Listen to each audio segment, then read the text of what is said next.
好，首先我哋將電掣插好電源度啦，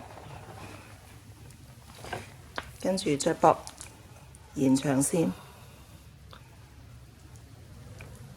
再將延長線嘅另一邊插落機械人嘅電掣位。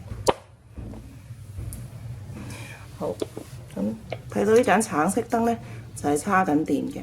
機械人裏邊呢，有個內置電池，係要嚟如果當你使用機械人嘅時候，屋企突然間停電嘅時候呢，機械人亦都會繼續操作到30分鐘嘅。咁橙色燈着咗就係叉緊電。如果叉滿電嘅時候呢，下邊呢個位 battery 就會着綠色燈嘅。好，咁另外一邊呢，有條安全繩嘅。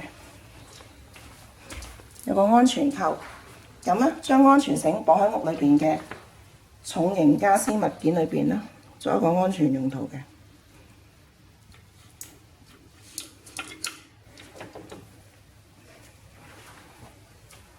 好啦，另外機械人底部咧有兩個位置，咁有兩個黑色圈嘅塑膠清潔環，再加埋藍色呢個清潔布嘅。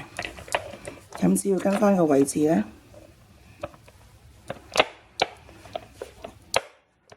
卡好佢，再試一下佢已經安裝妥當。咁我哋咧，嗱而家仍然叉緊電，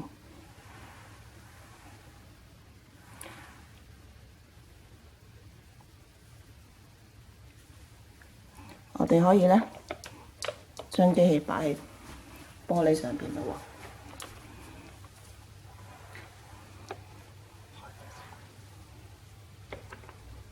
喎。嗱，我哋揸住部機器啦，撳下邊呢個。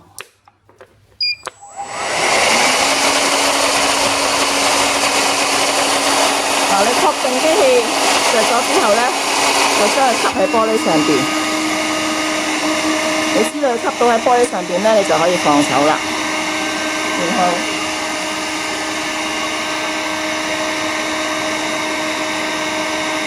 用佢個遙控器啦，撳一個上線嘴，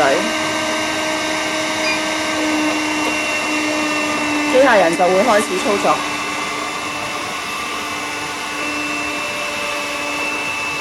佢會自動咧偵測呢塊玻璃有幾大，然後進行呢個清潔工作嘅。